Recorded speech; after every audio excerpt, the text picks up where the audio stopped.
Hello friends, good morning everyone. Today we are going to start with the topic of discharge of contract by breach. In our earlier topics we have studied how a contract is discharged and what are its consequences, and in today's lecture we are going to discuss about discharge of contract by breach. Basically what do you mean by discharge of contract by breach is committing breach of contract implies non performance. अगर हम breach करते हैं it means कि हमने contract में कोई चीज़ perform नहीं की. नॉन परफॉर्मेंस जब भी आ जाए तो it means there is a breach of contract, कि कॉन्ट्रैक्ट की कोई ऑब्लिगेशन पूरी करनी थी वो हम पूरी नहीं कर पाए, उसमें हमने क्या किया है, नॉन परफॉर्मेंस की है, उसको हम बोलते हैं कमिटिंग ब्रीच ऑफ कॉन्ट्रैक्ट. अगर कॉन्ट्रैक्ट की जो टर्म्स एंड रेगुलेशंस जो हमने डिफाइन की थी उसको हम पूरा नहीं करते तो उसके अंदर क्या होती है, नॉन परफॉर्मेंस आ जाती है, जिसे बोलते हैं committing breach of contract. The parties में कमिट ब्रीच बाय, किस तरह से ब्रीच कर सकती हैं, when the parties fail to perform the contract. जब भी पार्टीज क्या करेंगी, फेल हो जाएंगी कोई भी कॉन्ट्रैक्ट परफॉर्मेंस करने से. Secondly when the parties does some act where by the performance become is impossible. कहते हैं पार्टीज कुछ ऐसा काम कर देती हैं जिससे परफॉर्मेंस अब होना मुमकिन ही नहीं है, तो उस वजह से भी कॉन्ट्रैक्ट ब्रीच किया जा सकता है. And when the parties intentionally refuses to perform, जब पार्टी खुद की इंटेंशन से कोई काम करने से मना कर दे तो उसे बोलते हैं रिफ्यूजल ऑफ परफॉर्मेंस इंटेंशनली. तो ये 3 मेथड्स हैं जिसके थ्रू ब्रीच किया जा सकता है. कॉन्सिक्वेंसेस क्या होंगे ब्रीच करने के. सबसे पहले द एग्रीव्ड पार्टी में रिस्किंड द कॉन्ट्रैक्ट. कॉन्ट्रैक्ट ख़त्म कर सकती हैं जी, जो भी एग्रीव्ड पार्टी हैं जिनके बीच में कॉन्ट्रैक्ट हुआ है वो अपना कॉन्ट्रैक्ट आपस में ख़त्म कर सकती हैं, रिस्किंड कर सकती हैं contract. Rescission leads to discharge of contract. जैसे ही कॉन्ट्रैक्ट रिस्किंड करेंगे वो क्या हो जाएगा, डिस्चार्ज हो जाएगा कॉन्ट्रैक्ट. डिस्चार्ज इज बेसिकली, हमने पहले भी पढ़ा है कि डिस्चार्ज कह देते हैं कि अपनी लायबिलिटी से पीछा छुड़वा लेना, फ्री हो जाना, टर्मिनेट कर देना. टर्मिनेशन भी वर्ड यूज किया जा सकता है, ठीक है जी. Secondly the aggrieved party can bring an action for damages. वो कौन कौन से डैमेजेस क्लेम कर सकते हैं ये हम फर्दर चैप्टर्स में पढ़ेंगे. द एग्रीड पार्टी जिसने भी डैमेजेस क्लेम करने हैं वो डैमेजेस क्लेम कर सकते हैं कॉन्ट्रैक्ट के ब्रीच के केस में. Third is the compensation can also be claimed on the basis of quantum merit.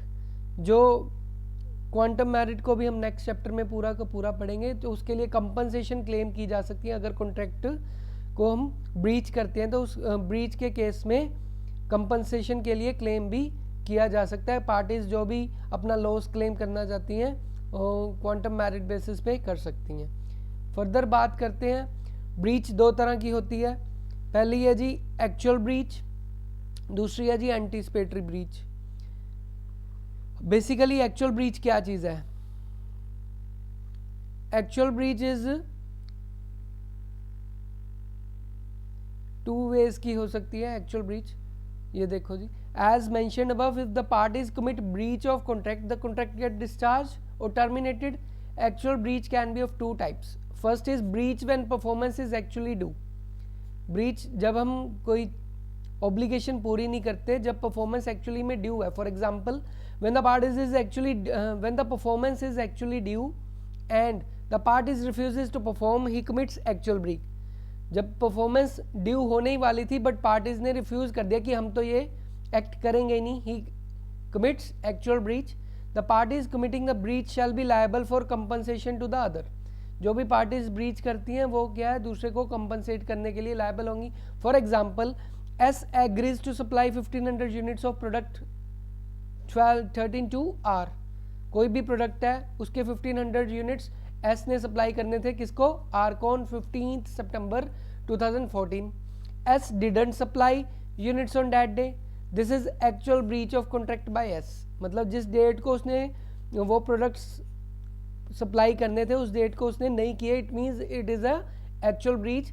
Are can rescind the contract. अब आर के पास क्या पावर्स बचती हैं फिर, आर या तो कॉन्ट्रैक्ट खत्म कर सकता है and he can also claim damages for non performance by S. ठीक है जी, वो उसके लिए डैमेजेस भी क्लेम कर सकता है कि उसको प्रिस्क्राइब डेट वो जो उसने सप्लाई मांगी थी उसको नहीं मिली, तो उसके लिए वो डैमेजेस भी क्लेम कर सकता है। दूसरा आ जाता है breach during the performance of contract. Actual breach can also occur when the during the performance the parties refuses to perform the contract. किस तरह से? Suhail agreed to supply 25 tables to Rohan on 1st January 2014. On 1st January 2014, after Suhail had delivered 15 tables, he refuses to supply the balance 10 tables. Held Suhail committed actual breach or contract. Breach during the performance of the contract. मतलब आधा उसने perform कर दिया, 15 tables provide कर दी, बाकी की 10 provide करने में वो उसने रिफ्यूज कर दिया कि I am not going to provide the 10 tables supply. तो सुहेल ने क्या किया? एक्चुअल ब्रीच किया कॉन्ट्रैक्ट का। इसे बोलते हैं breach during the performance of contract. Half उसने परफॉर्म कर दिया था, बट परफॉर्मेंस के बीच में ही उसने रिफ्यूज कर दिया कि वो कॉन्ट्रैक्ट परफॉर्म नहीं करेगा।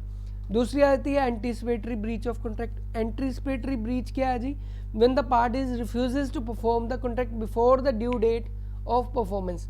जिस डेट को कॉन्ट्रैक्ट परफॉर्म करना था उससे पहले ही पार्टीज मना कर जाएं कि हम तो भाई कॉन्ट्रैक्ट करने में इंटरेस्टेड नहीं है, टू कमिट एंटीसिपेटरी, उसे बोलते हैं एंटीसिपेटरी ब्रीच ऑफ कॉन्ट्रैक्ट। मतलब pre mature destruction of contract. Anticipatory मतलब प्री मेच्योर, मतलब मेच्योर होने से पहले जब उसने एंटीसिपेटरी मना कर दिया, प्री मेच्योर टाइम में मना कर दिया कि वो कॉन्ट्रैक्ट परफॉर्म नहीं करेगा, उसे बोलते हैं एंटीसिपेटरी ब्रीच। ये भी दो तरीके से की जा सकती है। First is express communication, second is implied communication, where the parties expressly tells और initiates the other party that he shall not perform his part of obligation on the date of performance। जब parties क्या कर रही हैं? खुद expressly बता रही हैं दूसरी पार्टी को that they are not going to perform their part of obligation। Obligation होती है जिम्मेवारी, जो उन्होंने कॉन्ट्रैक्ट में जो भी कंडीशन उन्होंने पूरी कही है कि वो पूरी करेंगे। ठीक है, तो इसकी अगर एग्जांपल लें, for example A agrees to supply, A agrees to supply 10 quintal of coal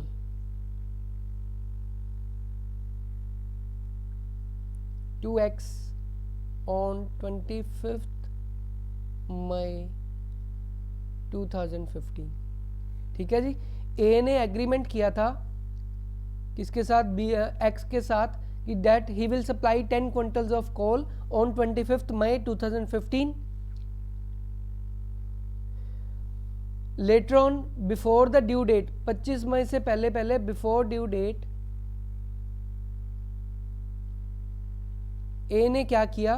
A informs X, A ने क्या कर दिया? A inform X that he shall not supply coal to X। मतलब वो क्या है? shall not supply coal to X. उसने due date से पहले क्या किया? उसको इन्फॉर्म कर दिया date he will not going to supply coal. तो इसे क्या बोलते हैं? Anticipatory breach. ठीक है जी, ये फर्स्ट वे है। एक्सप्रेस कर दिया उसने, अपनी इच्छा जाहिर कर दी that he is not going to fulfil the obligation of the performance, that he will not supply coal to X, उसे बोलते हैं एंटीसिपेटरी ब्रीच। उसने पहले ही बता दिया। दूसरा आता है बच्चे एम्प्लॉयड कम्युनिकेशन। एम्प्लॉयड कम्युनिकेशन क्या होता है? When the parties doesn't expressly communicates but does some act which makes his performance impossible. कुछ ऐसा कर देता है कि उसकी परफॉर्मेंस ऑटोमेटिकली इम्पॉसिबल हो जाती है परफॉर्म करने की, तो उसे बोलते हैं इम्प्लाइड। फॉर एग्जाम्पल,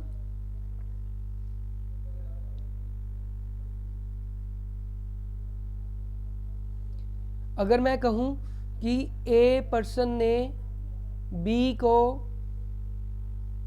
कहा कि वो 7 सालों के अंदर अंदर उसने कोई लीज पे अमाउंट ली है, for example with in 7 years,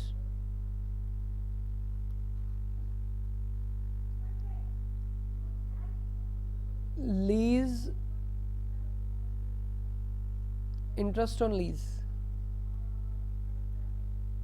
कोई इंटरेस्ट ऑन लीज, लीज की जो उसने कोई लीज पर कोई चीज़ दी हुई थी उसका इंटरेस्ट वो 7 सालों के अंदर अंदर पे कर देगा उसे, बी को। बट 7 सालों से पहले पहले उसने वो वाला इंटरेस्ट सी को दे दिया। इट मीन्स उसने अपनी परफॉर्मेंस से मुकर गया और उसने वो एक्ट क्या किया? वो जो इंटरेस्ट ऑन लीज था वो किसी और पर्सन को दे दिया। It means he is not going to उसने अपनी कम्युनिकेशन से इम्प्लॉय कर दिया that he is not going to perform his act. उसने एक्सप्रेस नहीं किया बट उसने कोई एक्ट ऐसा कर दिया कि थर्ड पर्सन को उसने ऑलरेडी वो पेमेंट कर दी और उसने बी को नहीं की। इट मीन्स उसका इम्प्लॉयड कम्युनिकेशन है that he is not going to perform the contract, उसे बोलते हैं एंटीसिपेटरी ब्रीच। फर्दर कॉन्सिक्वेंसेज क्या होते हैं एंटीसिपेटरी ब्रीच के? When the parties commits anticipatory breach the agreed party has following rights. दो ऑप्शन बचते हैं एग्रीड पार्टी के पास। ऑप्शन ए क्या कहती है? Treat the contract discharge immediately on the date of anticipatory breach, वो कॉन्ट्रैक्ट खत्म समझता है immediately on the date of anticipatory breach. या ऑप्शन बी क्या है उसके पास? Wait till the due date and then take a legal action against the party who commit breach. दो ही ऑप्शन बचती है, या तो वो ड्यू डेट की वेट करे और उसके बाद लीगल एक्शन कोर्ट के पास जाए कि इसने मेरे साथ कॉन्ट्रैक्ट किया था और इसने फुलफिल नहीं किया, या फिर वो कॉन्ट्रैक्ट को डिस्चार्ज समझ ले। ये दो ऑप्शन उसके पास बचती हैं। ठीक है जी।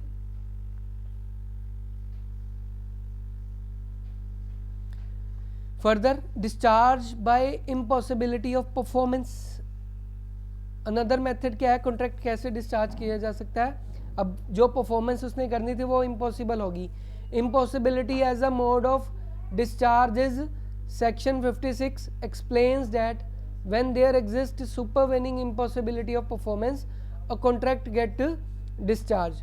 For example, in other words, if the agreement or the contract becomes impossible to perform due to some reasons which are not within the control, that is कुछ चीज़ें होती हैं जो हमारे कंट्रोल में नहीं होती, उसे बोलते हैं supervening impossibility which is not in our control, then such a contract get discharged and all the rights and obligation of that parties to such a contract can tends to terminate। अब इसको समझने के लिए क्या कर सकते हैं? Discharge by performance supervening impossibility कब हो सकती है? इसके भी दो मेथड्स हैं, बट इसको समझने के लिए फॉर एग्जांपल सुपरवेनिंग इम्पॉसिबिलिटी कुछ चीज ऐसे हो ही नहीं सकती। For example, A promises that he shell find treasure, खजाना ढूंढ के देगा बाय मैजिक फॉर बी। ठीक है जी। अब सुपरविनिंग इम्पॉसिबिलिटी है इस कॉन्ट्रैक्ट बेसिकली, अब ना तो मैजिक से खजाना ढूंढा जा सकता है, ठीक है, उसने प्रॉमिस भी कर दिया, it is impossible to perform that act, तो उसे बोलते हैं सुपरविनिंग इम्पॉसिबिलिटी। ये शुरू से क्या हो जाएगा? वॉइड एब इनिशियो हो जाएगा। From the very beginning it is null and void, कोई कॉन्ट्रैक्ट है ही नहीं, कोई एग्रीमेंट ही नहीं है जी। ठीक है जी। तो ये प्रॉमिस ही गलत है कि उसने ट्रेजर खजाना ढूंढ के देगा बाय मैजिक, तो this is kind of supervening impossibility. अब इसको समझते हैं। For example, impossibility may be of two types existing at section 56(1) और section 56(2). Exist at the time of making agreement, that is first is known to parties and unknown to parties. जो parties known to parties contract होंगे उसे बोलेंगे void ab initio, and unknown to parties ये होती है bilateral mistakes of act, इसे बोलते हैं वॉइड एग्रीमेंट। दूसरा, may arise subsequently to the performance of contract. दूसरा कारण क्या हो सकता है कि फॉर्मेशन ऑफ कॉन्ट्रैक्ट के कारण कोई टर्म्स एंड कंडीशन इस तरह से आ जाती हैं जिसके कारण कॉन्ट्रैक्ट क्या होता है? वॉइड हो जाता है। डॉक्ट्राइन ऑफ फ्रस्ट्रेशन है, claim and quantum merit and restitution है जी। ठीक है जी। तो ये दो तरह से है, इसको हम समझते हैं। For example, void ab initio तो अभी हमने किया है, ए ने बी को प्रॉमिस कर दिया कि वो क्या कर रहा है कि कॉन्ट्रैक्ट फाइंड करे, उसके लिए ट्रेजर ढूंढेगा by magic, which is from the very beginning it is impossible, supervening impossibility है, उसे क्या बोलेंगे? Void ab initio. पार्टीज को पता है कि हाँ जी ट्रेजर से खजाना या मैजिक से खजाना नहीं ढूंढा जा सकता। दूसरा आ सकता है known to parties, unknown to parties. ये कैसे होता है? फॉर एग्जांपल, ए ने बी से प्रॉमिस किया कि वो उसे अपना हॉर्स बेचेगा, ठीक है, बट ए को नहीं पता कि उसका हॉर्स ऑलरेडी मर चुका है, ऑलरेडी डेड है। ठीक है जी। बी को ये नहीं पता था जो उसने बाय किया है हॉर्स वो मरा हुआ है। तो दोनों साइड में क्या है? बायलैटरल मिस्टेक्स ऑफ फैक्ट है। ना तो ए को पता है कि वो जो हॉर्स बेचने की बात कर रहा है वो मर चुका है, एंड बी को ये नहीं पता था जो हॉर्स खरीद रहा है वो मरा हुआ है। तो basically unknown to the parties है, इसे बोलते हैं बाइलेटरल मिस्टेक्स ऑफ एक्ट। ये भी एग्रीमेंट क्या होगा, वॉइड एग्रीमेंट होगा। It is impossible to perform, तो ये भी क्या है, एक तरह की ब्रीच है। तो बट इसमें क्या है कि कोई प्रॉब्लम नहीं आती कि पार्टीज बस कॉन्ट्रैक्ट परफॉर्म नहीं होएगा बिकॉज उसकी परफॉर्मेंस ही पॉसिबल नहीं है। दूसरा आता है डॉक्ट्राइन ऑफ फ्रस्ट्रेशन। इसमें क्या है, इम्पॉसिबिलिटी के कारण क्या होती है कि फ्रस्ट्रेशन हो जाती है कि उसने मेरा काम नहीं किया। एक्सटर्नल कॉजेज हो सकते हैं जो कि आउट ऑफ कंट्रोल है, external causes which are out of the control, which are out of control. तो डॉक्ट्राइन ऑफ फ्रस्ट्रेशन क्या है कि परफॉर्मेंस इम्पॉसिबल है and discharge of contract and frustrates the contract between because of the impossibility of performance. अब frustration word क्यों use किया, because frustration होगी जब कोई कॉन्ट्रैक्ट परफॉर्म नहीं करेगा, उसका काम नहीं होगा। ठीक है जी, तो इसके लिए भी कंडीशंस, लॉ ऑफ फ्रस्ट्रेशन क्या कहता है कि act becomes impossible to perform. ठीक है, रीजन क्या है, सुपरविनिंग इम्पॉसिबिलिटी है, सुपरविनिंग इम्पॉसिबिलिटी। कोई चीज वो पूरी हो ही नहीं सकती, parties can not prevent that thing. Impossibility should not be self induced, और इसके अंदर फ्रस्ट्रेशन का क्या है, मतलब इम्पॉसिबिलिटी सेल्फ इंड्यूस्ड नहीं होनी चाहिए, खुद के कारणों से नहीं, एक्सटर्नल कॉजेज के कारण से होनी चाहिए, उसे बोलते हैं doctrine of frustration. Claim for quantum merit and, इसे हम फर्स्ट नेक्स्ट चैप्टर में पढ़ेंगे। एंड रेस्टिट्यूशन मतलब उसे रीऑर्डर कर देना, पुरानी सिचुएशन में ले आना, रेस्टिट्यूशन कर देना। The parties cancelling the contract has to restore any benefit if received. अगर किसी पार्टी ने आपसे कोई बेनिफिट लिया तो उसको वो बेनिफिट वापस करना पड़ेगा अगर उसने कॉन्ट्रैक्ट खत्म कर दिया है। And other parties non performance के लिए उससे क्लेम भी कर सकती हैं, उसे बोलते हैं रेस्टिट्यूशन। रिस्किंड का तो आपको पता ही है कि कॉन्ट्रैक्ट वॉइड है, इसके अंदर कॉन्ट्रैक्ट क्या हो गया, रिस्किंड हो गया। तो ये इम्पॉसिबिलिटी के कारण ग्राउंड्स में माना गया। Impossibility exist at the time of making an agreement और इनिशियल इम्पॉसिबिलिटी। ठीक है जी, ये हमने अभी रीजंस किए हैं। Initial impossibility known to parties, void ab initio है। ठीक है, ए ने क्या किया, ट्रेजर को मैजिक से ढूंढने का वादा कर दिया बी को, ये वॉइड एग्रीमेंट है। दूसरा क्या था, ए ने सेल किया अपना horse to B, both are unaware of the fact that horse is dead, held that agreement is void agreement because ये क्या है, म्यूचुअल मिस्टेक है, बायलैटरल मिस्टेक है, एग्रीमेंट वॉइड हो गया। ठीक है, सब्सिक्वेंटली कॉन्सिक्वेंसेज हमने ये सारा डायग्राम से ही कर लिया है कि consequences of law of frustration क्या कह रहा है, सुपरविनिंग इम्पॉसिबिलिटी होनी चाहिए। ठीक है, कॉन्ट्रैक्ट परफॉर्म नहीं हो सकता ड्यू टू सुपरविनिंग इम्पॉसिबिलिटी, रेस्टिट्यूशन का राइट मिल जाता है, रिस्किंड वो कॉन्ट्रैक्ट खत्म कर सकता है, वॉइड कॉन्ट्रैक्ट हो जाएगा, claim for quantum merit and restitution कह रहा है कि restoring any benefits if received and agree party can sue for damages और नॉन परफॉर्मेंस। लास्ट में आता है ग्राउंड्स फॉर फ्रस्ट्रेशन और reasons of supervening impossibility of performance. क्या क्या ग्राउंड्स होते हैं जिसके बेसिस पे फ्रस्ट्रेशन अराइज होती है। लॉ ऑफ फ्रस्ट्रेशन की डॉक्ट्राइन के बारे में हम कह रहे हैं। पहला ग्राउंड क्या है, डिस्ट्रक्शन ऑफ सब्जेक्ट मैटर, जो सब्जेक्ट मैटर जिसके ऊपर कॉन्ट्रैक्ट किया था वो ही खत्म हो जाता है। Where subsequently to the formation of contract the subsequent matter for which contract was entered into is discharged without the fault of the parties, the contract get discharged. For example, A agrees to sell his horse to B. After the contract is entered into, the horse dies in an accident, held the contract is discharged. अब subject matter ही खत्म हो गया, जिसके साथ contract किया था वो accident में मर गया, तो अब कॉन्ट्रैक्ट ऑटोमेटिकली डिस्चार्ज। अब इसमें पार्टीज की भी गलती नहीं है, अब एक्सीडेंट में मर गया तो मर गया जी, अब क्या कर सकते हैं। ठीक है जी, दूसरा क्या है जी, डेथ और पर्सनल इनकैपेसिटी। अब जिस पर्सन ने कॉन्ट्रैक्ट किया था, ठीक है, in a contract where person skill of a party is required to perform the contract and the parties dies, then such a contract is discharge. उस केस में क्या है, पार्टीज ही मर जाती हैं जिसने कॉन्ट्रैक्ट परफॉर्म करना। फॉर एग्जाम्पल हमने क्या किया, an artist enter into a contract to paint a picture for Mona, मतलब किसी आर्टिस्ट ने क्या किया, कॉन्ट्रैक्ट किया to paint a picture for Mona. After the contract is made, the artist dies before painting the picture, held the contract is discharge. अब artist ही मर गया, उससे पिक्चर कैसे बनवाएंगे, डेथ हो गया, practically it is impossible because जिसने पेंट करनी थी पिक्चर वो उसकी डेथ हो गई है, तो कॉन्ट्रैक्ट इज ऑटोमेटिकली डिस्चार्ज। तीसरा रहता है बाय चेंज ऑफ लॉ, कानून चेंज हो गया। फॉर एग्जाम्पल भी पहले कॉन्ट्रैक्ट वैलिड था but later on change in law के कारण कॉन्ट्रैक्ट क्या बन गया, इम्पॉसिबल टू परफॉर्म हो गया, इलीगल हो गया, उसे बोलते हैं कॉन्ट्रैक्ट डिस्चार्ज हो जाना।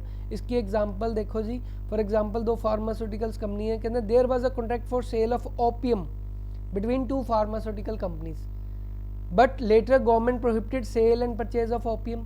गवर्नमेंट ने मना ही कर दिया कि सेल परचेज बना है ओपियम की, even by the pharmaceutical companies. तो contract is automatically declared void because of change of law.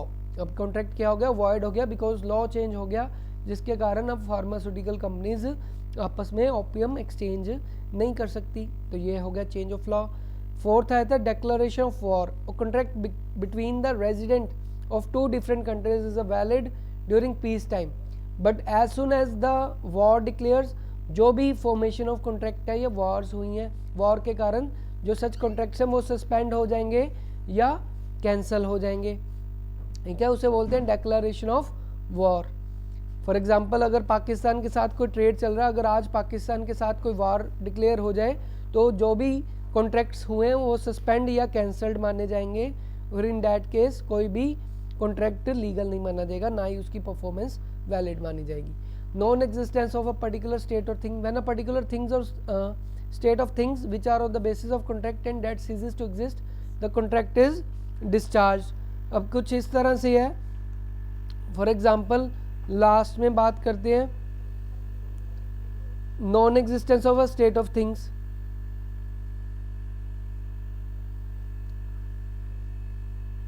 Non existence of particular, for example A and B contracts to marry each other,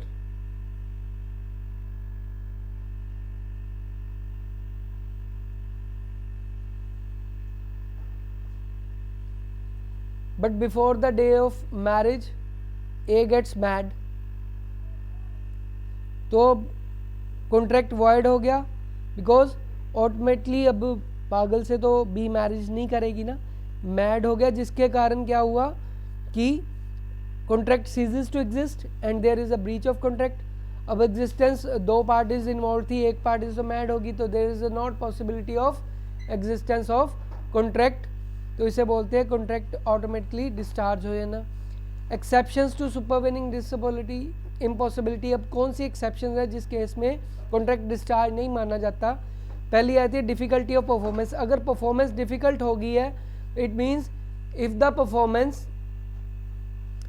becomes difficult to perform for the promiser, the contract is not discharged.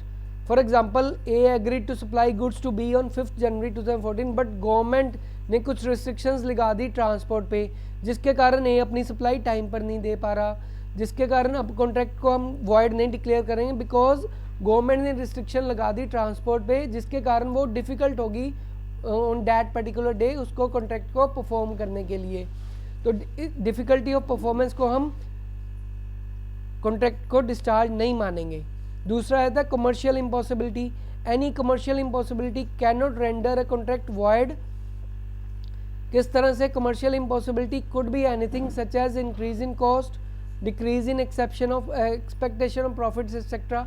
अब या तो हमारी cost में increase आ गया या profit कम मिल रहा है, उस केस से भी हम कॉन्ट्रैक्ट ख़त्म नहीं करेंगे। Are agreed to sell and deliver goods to S and R did not supply goods because the market rates of goods have increased and then the rates at which R agreed to sell held that contract is not discharged। R को देने पड़ेंगे, अब ये थोड़ा ना भी market rates बढ़ गए हैं तो उसे जिस रेट पे उसने कॉन्ट्रैक्ट किया था वो पूरा नहीं करेगा। तो ये भी मेथड्स हैं। Third is self induced impossibility, doctrine of frustration hold goods only if the impossibility is not self induced.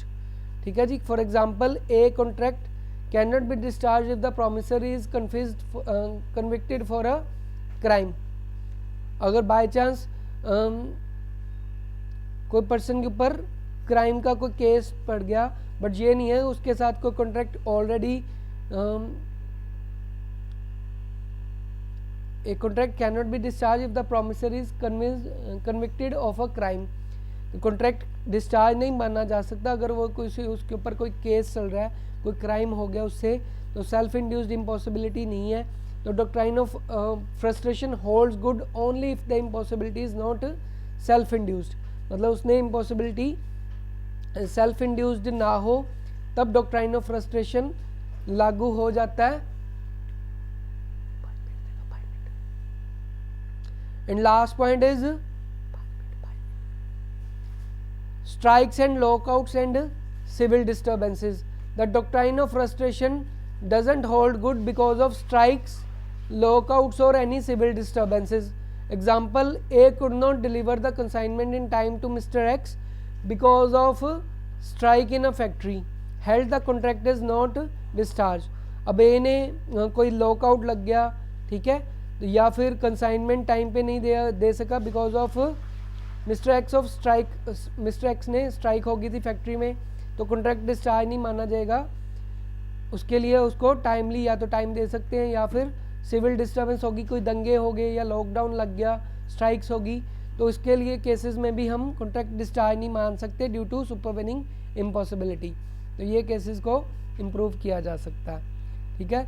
Last point है जी impossibility due to failure of a third person. Impossibility doesn't cover the instances where contract could not be performed because of non-performance by a third party on whose work the promisor relied. For example, D और P में कोई goods की deal हुई, D could not deliver goods in time, D had to deliver goods on 1st January, but वो time पे नहीं दे सका. P had to deliver the same goods on A on 2nd January. अब P के कारण, अब देखो जी थर्ड पर्सन के कारण डी ने पी को नहीं किया, पी ने ए को नहीं किया, थर्ड पर्सन का भी, थर्ड पर्सन के कारण ए का भी नुकसान हो गया, नॉन परफॉर्मेंस. तो ये रिलीफ क्लेम कर सकते हैं उस केस में. All these are the breach of, all these cases are discharge but impossibility due to third party. अब तीसरी पार्टी ने काम नहीं किया तो ए को भी नहीं मिला. अब पी ने ए के साथ कॉन्ट्रैक्ट किया था, डी ने परफॉर्म नहीं किया, तो इसके कारण ए का भी काम रुक गया. ठीक है. तो इसे बोलते हैं non performance by the third party due to non performance of the contract by other party, but it doesn't amount to supervening impossibility. ठीक है जी. All these are the cases of the contract by breach और discharge of contract by breach of performance. And in further chapters we will learn about quantum merit. If there is any doubt or query, you can put it in the comment section below. Thank you so much.